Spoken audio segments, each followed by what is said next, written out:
Hi everyone, it's Diane. Welcome back to today's session. Here's what I've been thinking about. It's all about communication and the relationship between communication and leadership.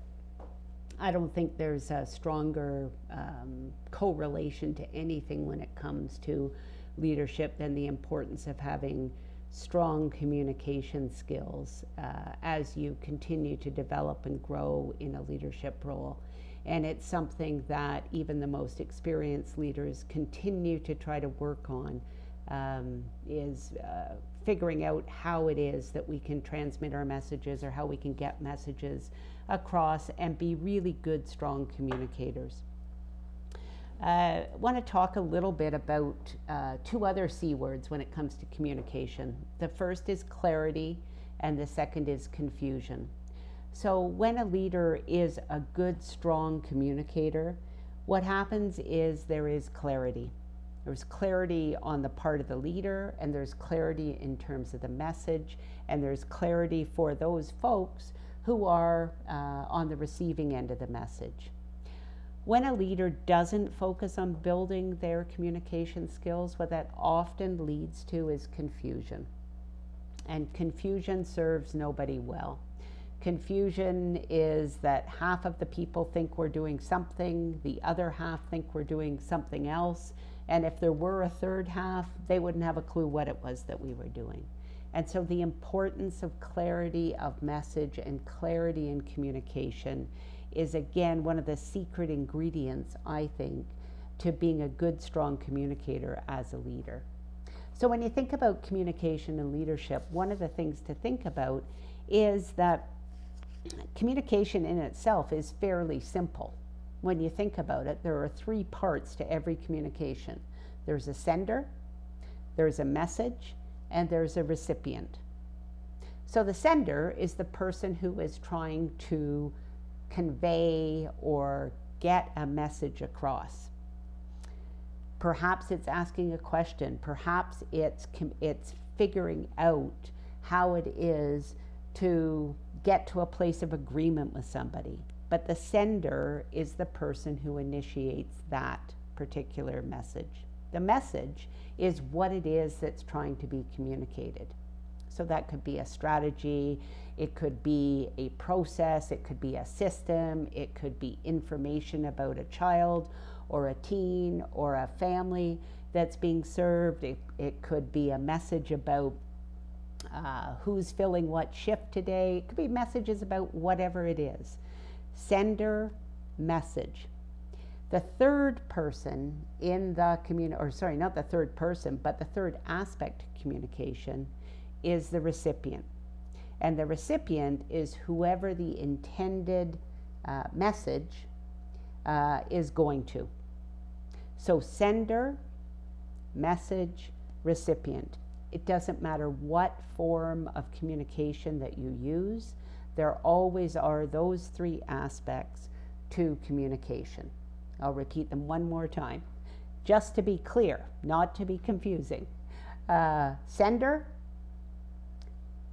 message, recipient.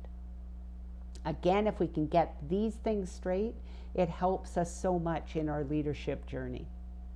So when we think about good communication skills, and we think about all the ways we have to communicate as leaders and on our leadership journey, the first is that we have to communicate to connect with other people. And that is so important because leadership in so many ways is a relationship-based process. And if we're not connecting with others, if we're not communicating well with others, then we really don't have anyone to lead. So the importance of connecting with others and using those connections and those relationships to help us to together get to whatever goal or vision that we have articulated, that's essential. And so connecting with others and communication go hand in hand. The next thing is about speaking effectively. When a leader has a message, when you have a message that you really want to get across to one person, to 5 people, to 10 people, to 100 people, being able to speak effectively, to be able to convey that message to a large group of people or to a small group of people relies on you being able to be clear in your head and then to speak effectively so that the message is clear and so that the recipients understand the message. Kind of hand in hand with that is a leader's need to persuade other people, to help other people to see things in their own way, but to persuade, and that particularly comes in when things are changing or when you're trying to get a team all on the same page. And how do we persuade other people to come along on that journey together? Again, clarity over confusion, persuading other people. The next one is facilitating meetings. When you think about the number of times in our leadership that we have to facilitate a meeting, which really means bringing together more than one other person. And how is it we use that time, and how is it that we use that time to achieve clarity? We've all been to meetings, and in fact we've all probably facilitated meetings where actually what we've accidentally done is contributed to confusion. Nobody's taken notes, nobody's really clear about where it was that we were going. Everybody leaves the meeting more confused than they were when we started, all of those things. So in a leadership role and on our leadership journey, it's really important that we get comfortable with and we understand how it is to facilitate a meeting so that we're clear and not contributing to confusion. Phone calls, that's another place that we communicate. And so oftentimes now people will do everything they can to avoid a phone call. But phone calls are still an important communication tool. And conveying of emotion and conveying of body language or intonation in our voice becomes really important on the phone. And you can't do that in text or email. So knowing how to phone, knowing when to phone, all of those things are important communication skills in leadership. Email, email. Writing emails that work for you and for your recipients, again with this main goal of clarity. So when you're writing an email or when you're responding to an email, when you're communicating by email, are you contributing to the clarity? Is your message clear? Does the recipient understand? And vice versa. Or are you contributing to confusion? And again, that's one of the major tools in any leader's toolbox when it comes to communicating with people. And some people prefer email because email allows you to think through what it is that you really want to say. Others rely on email far too much. And really, when a phone call would have been very helpful, the email chain lasts for hours, days, weeks, months, sometimes literally years. So again, knowing when to use email and how to contribute to clarity with email versus confusion with email. Another important aspect in our work in leadership is writing reports and writing grant applications, writing reports to funders, writing reports about what it is that you've been doing, writing reports about how it is that your work with a particular child or youth or family is going. All of those things, the written communication skills. And if that's something that you're not strong in, then how is it that we can help to figure out how to strengthen those skills? Grant applications, asking for money to do the things that we really want to be able to do, to make programs stronger, to make our vision come alive as far as helping each kid to grow to be a happy, healthy, successful adult. Grant applications are part of our work sometimes.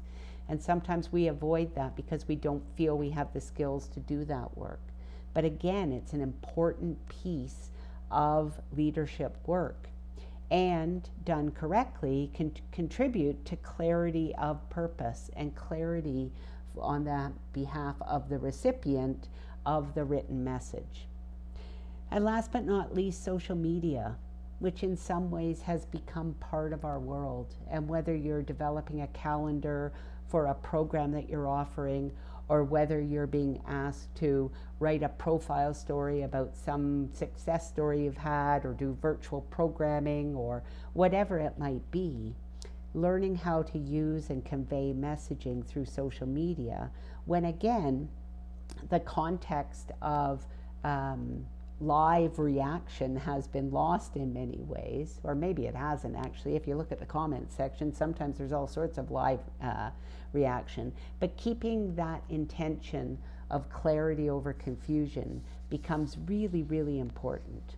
So when you think about all of those different ways of communicating messages when we're in leadership roles and when we're on leadership journeys, and how it is that we can develop those skills, that's an important piece of our leadership work. And we're going to explore that both in this video and in our next one. So the next thing I'd like to talk about is when we think about connecting with others. We'll take this one at a time. Think about connecting with others and what the qualities are of a leader who really can connect well with others. Some of the things that come to mind, and some of the things we've talked about in our Emerging Leaders program, is being relatable, being open, taking the time to both explain and to listen, being authentic, being yourself, being present, showing you're interested, that you have a desire to help, that you're engaged and present in the conversation, that you're trustworthy and honest, that you ask questions and you're patient and respectful. So when we think about how it is that we can set a stage for that clarity that we're looking for, and we think about connecting well with the people who we're leading and our colleagues and our teammates, all of those things become really important, because if we don't set that stage right, then we accidentally or unintentionally shut down communication, which is so key to our role and to connecting with others. Man, there's lots of things that get in the way of that, though. Holy smokes, so many things. Things like time crunch. I don't have time for a conversation right now. Or you do things on the fly. Everybody's busy. So you really only kind of half listen and half hear what somebody is telling you. Distractions. Have you ever tried to have a phone or have a conversation with somebody who's so busy looking at their phone to see what text is coming in, or who is only half listening, or is trying to multitask, which frankly I don't think you really can do, because you end up not doing anything really well.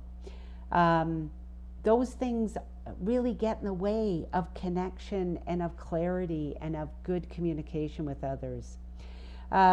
Thinking about dominating the conversation and spending way more time talking than you do listening, and how important the listening part of the conversation is, because conversation and communicating and connecting with others is a two-way street. It's not a one-way street. It's not all about getting your message across. Sender, message, recipient, recipient, message, sender. It's a two-way conversation, not a one-way conversation. And how sometimes we get defensive and we have this need to be right all the time. And what that does is it blocks us off from listening, and it blocks us off from connecting with others, which again is so key in our leadership. The other thing is our emotional state, or our emotional regulation at the time, our mental health at the time. And if we're not in the right place to connect, then it's unlikely that we're going to do that well. And if the person we're trying to connect with, if the person we're trying to communicate with isn't in the right place to connect, it's unlikely that they're going to be in a place to receive, be the recipient of the messages, and vice versa.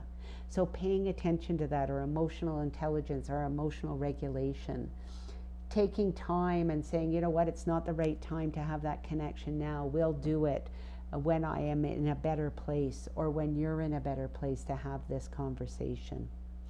Assumptions, another thing, where we're assuming that somebody is understanding what it is that we're talking about, and they're really actually not in any way understanding. So again, that's where time and patience and clarifying makes so much sense.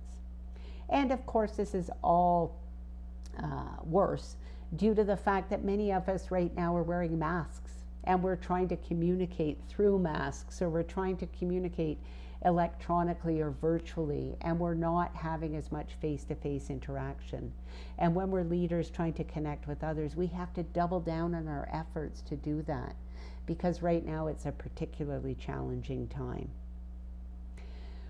In our next session, we're going to talk about the difference between assertive and aggressive and passive communication. And we're also going to talk about listening, which is the most underrated skill.